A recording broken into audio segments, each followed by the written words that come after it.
Ports of Call.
Beyond blue horizons, far at the world's end, strange, fascinating lands beckon us, bid us revel in their exotic splendors.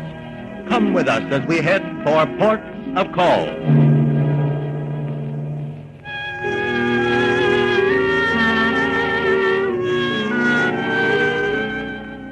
Cruising along the west coast of Great Britain, where gusty winds from the North Atlantic roughen the sea, we enter Bristol Channel and steam up the broad Severn River toward Cardiff, largest port of the ancient and storied land of Wales.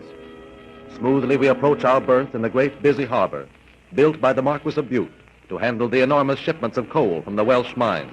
Have your landing cards ready, please. Have your landing cards ready, please. Got your camera, Catherine? Yes, indeed. Think I'm going to miss photographing a druid if I see one? A druid? What do you mean, Kay? Don't tell me you don't know Wales is where the druids held their mystic ceremonies. Why, they were the ones who invented the significance of the mistletoe. Good for them. And I've heard that not far from Cardiff is an ancient druid ceremonial ground with great stones nobody knows how old. There might be druid spirits there. Well, you two can hunt druid spooks if you like. But I'm off to see the Roman ruins before we take the train to Carnarvon. Oh, wait, Larry, we're coming.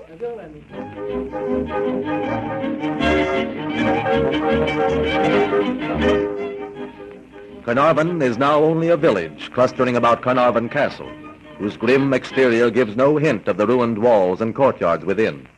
But Carnarvon is the heart of the picturesque and glorious history of early Wales. The nearby mountains of Snowdon have seen the battle flags and banners of every noble house in early England, tossing in the pale Welsh sunlight, flapping in the blustering winds from the coast. Wales, home of the earliest Celtic people, old before Roman galleys landed their conquering legions, old when King Arthur's knights set out to seek the Holy Grail.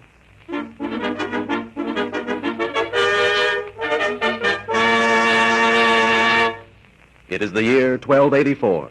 In this hostile land, Edward I of England has built Carnarvon Castle, and with his wife Eleanor has lived for 3 years in the midst of battle with the fiercely fighting barons of Wales. Scorning England's rule, they defy the king. But at last, they are defeated. In the Queen's chamber, Eleanor is pleading with her husband. Now that you have defeated the barons, let us return to England. I hate this bleak Welsh coast. But, Eleanor... Oh, hear me out, Edward. Already, because of this miserable land, we have lost our eldest son. Now that God has sent us another to take his place, let us go back to London before he sickens and dies. It couldn't have been the heir of Wales that caused Henry's death. You've seen for yourself the people who live here are like men of iron. They are barbarians. They do not mind the cruel winds of this seacoast. I know if we had been in London, Henry would not have died.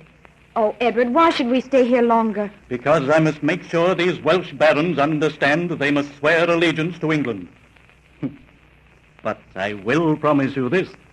If all goes well at this audience today, as I believe it will, we will go back to England. Llewellyn understands his power is broken. Many of the barons are glad to make an end of the fighting. I wish the time would come when there might not be peace. As long as there are lands to be divided, men will fight. You may enter. Your Majesty, the barons are gathered in the great hall. Good. When the audience is over, you will let me know. Yes, at once.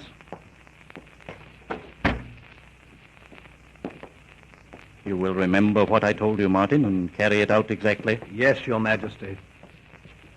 You may open the door. His Majesty the King.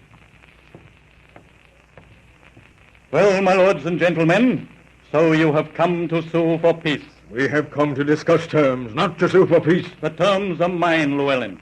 And since you have been the one to rouse the barons against England, you shall surrender all the eastern portion of your lands in the marches, and all your holdings near Carnarvon, save only the castle in which you live. By St. David, In addition, every year at midsummer you shall journey to London, and presenting yourself to the sovereign at the Tower, shall swear allegiance to the crown. I'll not be so humiliated. You're doing us no good with your rage, Llewellyn. Let me speak. Speak then, Baron Roberts, but remember, I am master here. I will remind your Majesty that the Welsh barons have been doing battle with the English since 1062, and many times have been victorious. Now, for the present, we are forced to yield. But if your Majesty does not make concessions to us, you will never know peace in Wales. Our sons will furnish another army of men, and their sons as long as one is left alive. I am willing to hear what concessions you ask. We demand that Wales be kept separate from England. We agree that to ensure peace there must be one feudal lord set over us, but he must be Welsh. Welsh, he must not. This is your sole demand? At this moment of defeat, your Majesty knows we cannot ask for more. Then you pledge your word that if I agree to this condition, there will be peace between England and Wales? We pledge our word. It is well. And because my spies have brought me word of this agreement among you, I have already chosen for you a feudal lord. We will not submit to an Englishman. You need not fear. Not only was this lord born in Wales, but he cannot speak so much as one word of English. Who is it? A moment, my lords. Martin, bring him in.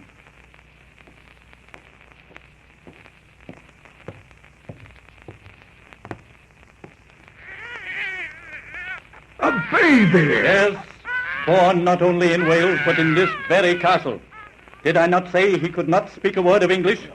Barons of Wales, I give you your liege lord, my son Edward. Here and now I dub him Prince of Wales.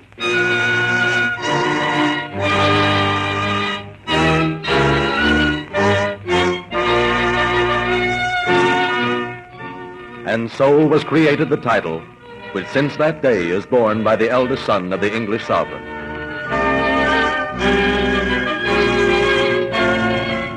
But the proud Welsh nobles did not long remain at peace with England. The lords of the marches, those border estates between England and Wales, resented English domination. Again and again, fierce fighting broke out. Edward died. His son, the first Prince of Wales, became Edward II. In the year 1324, the Welsh are defeated. Their leader, Roger Mortimer, Earl of March, is taken prisoner, ordered to the Tower of London under sentence of death.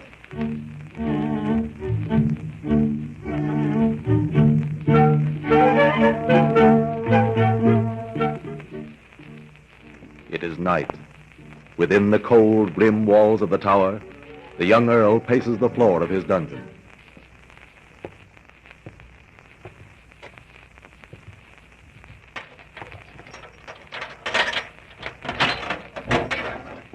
Oh, Talbot. Oh, Your Grace, you are to be hanged in the morning. Why, that's not news. The warrant was read to me an hour ago while you were at your supper. Come, don't look so downcast. You must have seen many men in this predicament. There are not many men like Your Grace. It grieves me to the heart. Nonsense. We all have to face it sooner or later. Hold up your head. Your Grace will die like a brave man. And the Welshman. If only there was something I could do for Your Grace. You mean that? Yes, but There is. Will you spend the evening with me? Gladly, Your Grace. But Splendid. Here, take these 3 gold pieces. Send for the finest wine in London. You and I will drink together.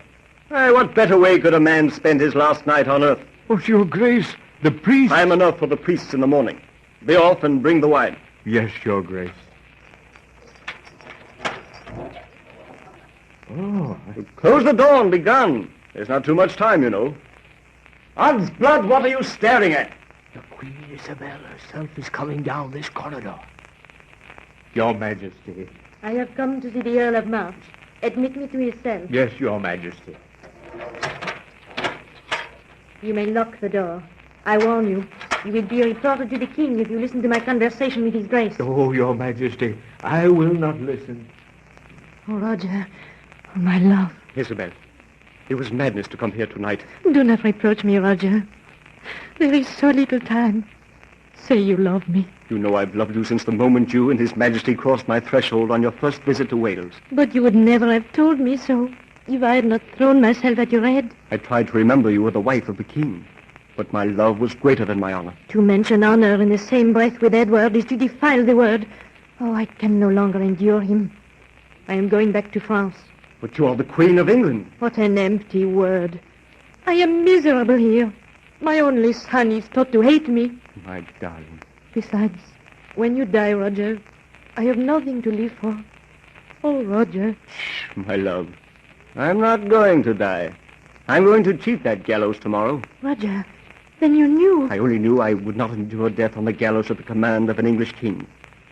I have planned to escape tonight. Oh, Roger. Oh, I am so glad.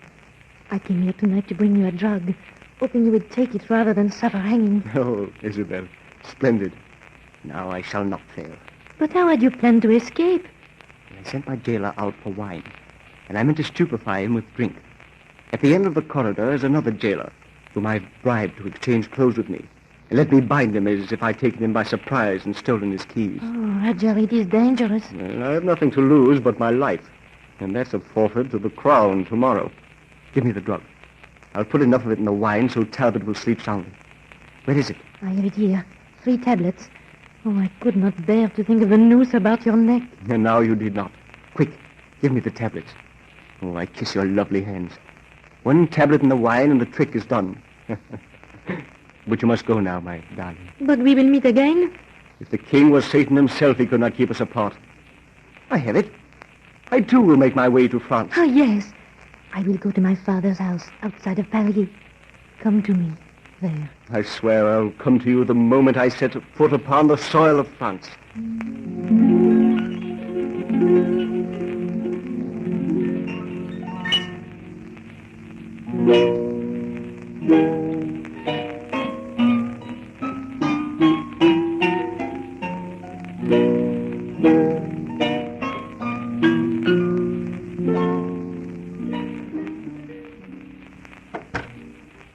Isabel. Oh, these 2 months have been endless. No, I have been tortured by the fear that you might have been captured. I had no way to let you know. I feared to write from England. The king's spies were everywhere. Yes, I know. But now that's ended, and we're together again. We shall be as happy as the day is long. No, Roger, no. What is it? I was mad to think I could escape being Queen of England simply by crossing the Channel to France. Oh, my poor darling. What has happened? My father refuses to shelter me longer. He thinks it might provoke a war with England. So I must go. I have nowhere to go. Besides... What? Oh, there is still more. I had forgotten how wicked the tongues of men and women could be. Everywhere they have heard about my love for you. And of yours for me, Roger. I am scorned by women who once fawned at my feet. My darling, if my love brings you nothing but suffering, we must part. If you return to England now, you will silence their gossiping tongues. Oh, no. Return to the cruelty of life with Edward? I could not. I have a friend in Flanders, Baron Griffith of Denby. He, too, has a price on his head. Oh, yes, I remember him. Yes, that's it. He and his wife will gladly make you welcome. His wife may disapprove of me, too. Disapprove? Not Megan. Besides, once she sees you, she'll love you as much as I do. Call your maid and pack your clothes. Ho for Flanders!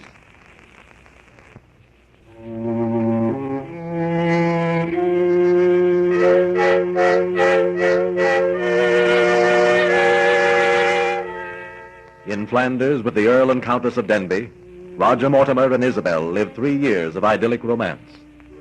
Then one day, Roger returns from the hunt to find Isabel eagerly awaiting him. Roger, I have had a letter from my son. Yes, I saw a courier from Paris on the road. Yes. The letter went first to my father's house there. My son begs me to return to England. Eh? Does he say why? No. Perhaps he feared the letter might be opened and read. Perhaps his father's harshness has become unbearable. Oh, Roger, how I shall miss you. You're going, then? It is the first time my son has ever asked anything of me. But you could never face Edward's court. Come with me to Wales. But you will be killed. No. I didn't tell you the courier brought Denby and me dispatches from Wales. Peace has been signed. We are free to go back home. Oh, Roger, then we need not say goodbye. How could you think I'd let you go alone? Come to Wigmore Castle with me, you and the boy. There you can be alone with him, away from his father. How understanding you are. But, Roger, perhaps we shall never be so happy again. These 3 years have been like heaven. If Flanders seems like heaven, think how happy we'll be in Wales. Flanders, England, or Wales, I love you with all my heart. And I you, my darling.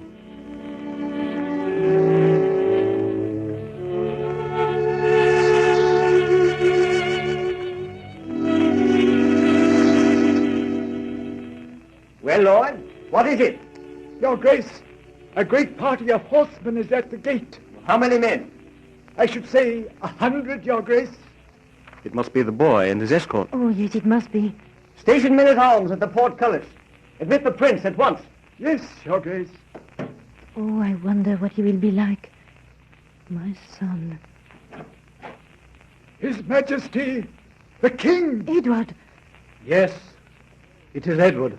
The Prince of Wales. No longer Prince of Wales, but Edward III, as well you know. What? Edward, my son. Your father is dead? My father was killed, and Roger Mortimer is his murderer. No. He has not been in Wales for 3 years. He has been in Flanders, I swear. He was in Flanders when your letter came. My father bade me write that letter, hoping it would bring you, and with you, Roger Mortimer. But no sooner did he set foot on English soil than his hired assassins killed the king. Captain of the guard. Edward, what are you going to do? I will send Mortimer back to the tower, and this time he shall not escape death. Your Highness, I mean your Majesty. It is true I had no cause to honor Edward II, but I swear I did not take his life. Edward, my son, you cannot send the Earl of March to his death for this crime. I am the king, and I mean to have his life. If only my father could have lived to see this day. No, my son, no. Take him away.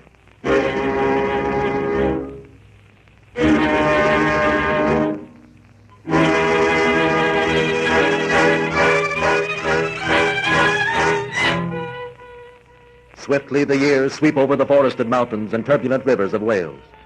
In the reign of Henry VII, proud little Wales is at last forced to bow to England, and peace comes to the troubled land. Industries develop. Great coal mines and slate quarries honeycomb the earth. But the fiery Welsh are quick to resent what they consider tyranny. Late in the 19th century, the wrongs of the poor find an advocate in the brilliant and hot-headed young solicitor David Lloyd George. Farmers, shopkeepers, workmen find him eager to fight for them in the courts. One evening in the year 1888... Come in. Oh, come in, Margaret. What brings you here so late? I was obliged to wait until I'd finished my work. Is it too late to ask your advice, Mr. George? Not at all. Sit down. Now, what is it? It's about my father. Oh, I know him. He works in the quarries, doesn't he? He did. He died yesterday. Oh, I'm sorry. What do you want me to do? You see, he wanted to be buried by the side of my sister in a Church of England graveyard. Of course. But he wasn't a member, and so they've refused to allow it. What? They say if he's buried there at all, it will have to be over in the far corner among the suicides. Why, that's an outrage. Oh, is there anything you can do, Mr. George? Oh, of course there is. Don't submit to this decision. You have the legal right to bury your father besides your sister. If you're refused, well, we'll take the coffin in by force. But they locked the churchyard gates. Oh, then we'll break them down.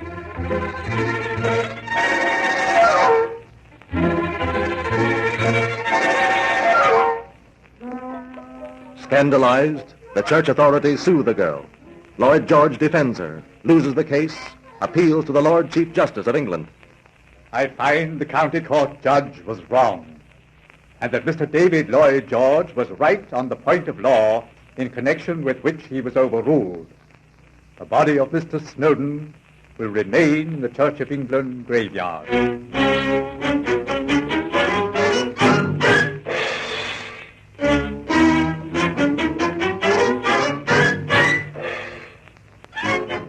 Like a flame, the name of Lloyd George blazes over Wales.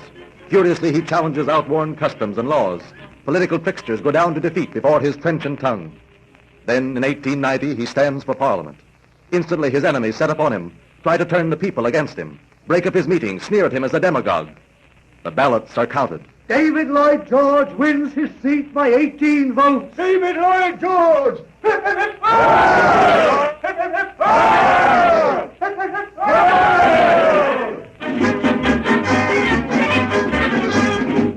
10 crowded years. His Welsh blood quick to kindle, Lloyd George smashes at obstacles to his cherished dream, the improvement of the lives of the poor. 1899. England declares war against the Boers of South Africa. In the House of Commons, Lloyd George is finishing a fiery speech. I am outraged at the thought that a great people like the British nation should attempt to clutch a tiny pastoral race. I urge you not to commit our country to this deed of violence against a struggling people.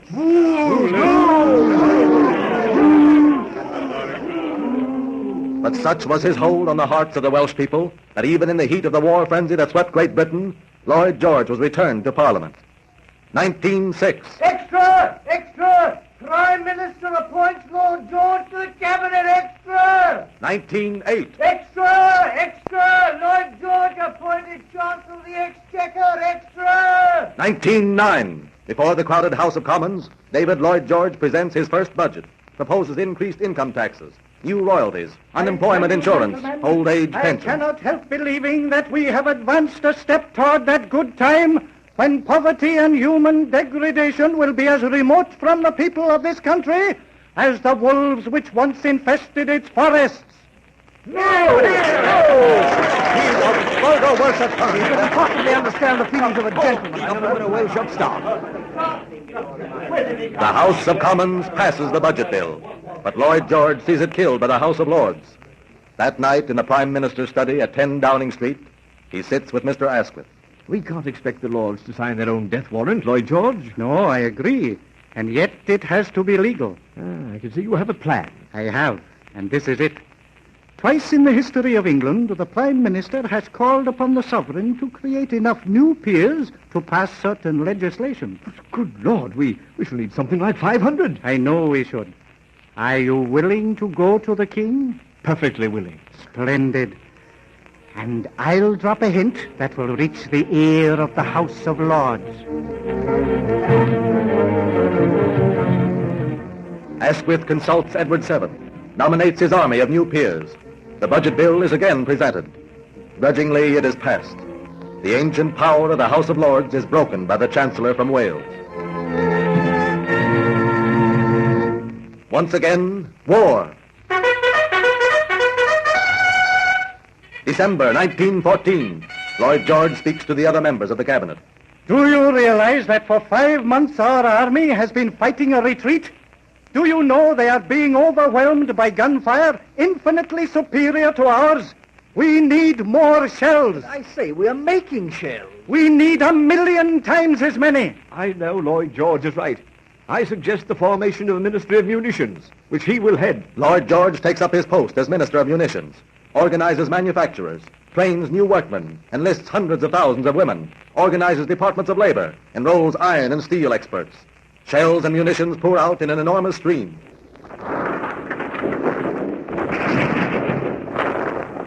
June 1916. Lord Kitchener, Minister of War, is killed. Lloyd George is appointed to the office. December 4th, 1916. Asquith resigns. Lloyd George becomes Prime Minister of England. In his first statement to the cabinet, he says, There are too many men in command of the Allies. We shall never win this war until we place our armies under unified command. Time after time, the high military command refuses Lloyd George's suggestion. October 24th, 1917. Lloyd George calls on the Allied commanders in France just as disastrous news reaches them. Austrians and Germans under von Bülow have defeated Italy for the loss of 300,000 men and 2,000 guns. If we had had a unified command, this would not have happened. Even yet, it may save the day. Send an army of English and French through the Mont Cenis tunnel to northern Italy. The commanders agree. General Plumer with his army arrives just in time to save Italy from being captured by the Germans. 2 months go by. Russia collapses.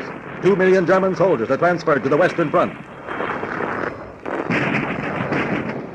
Nothing but unified command can save us now. May 1918. The Allies finally accept Lloyd George's demand for unity. Place General Foch in supreme command.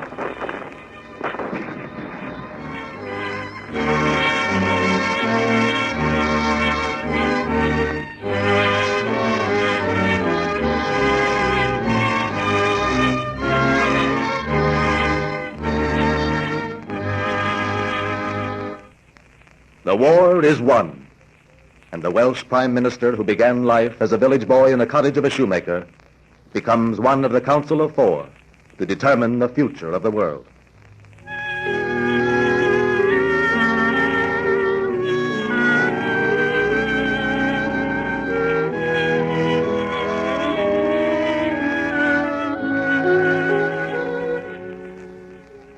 Once more, our steamer awaits us at the bustling docks of Cardiff, whose clean, tree-lined streets and modern buildings belie the turbulent days of old. But the turreted Norman castle still frowns over the city, and the harsh wind seems burdened with the echoes of the battle songs of the ancient bards, the stirring choruses of the Welsh Eisteddfod, music born of age-old conflict, yet today attuned in loyalty to the Mother Empire, of which Wales is an integral part. We're homeward bound once more from another journey to ports of call.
We invite you to join us again next week at this time as we journey to another of the world's fascinating ports of call.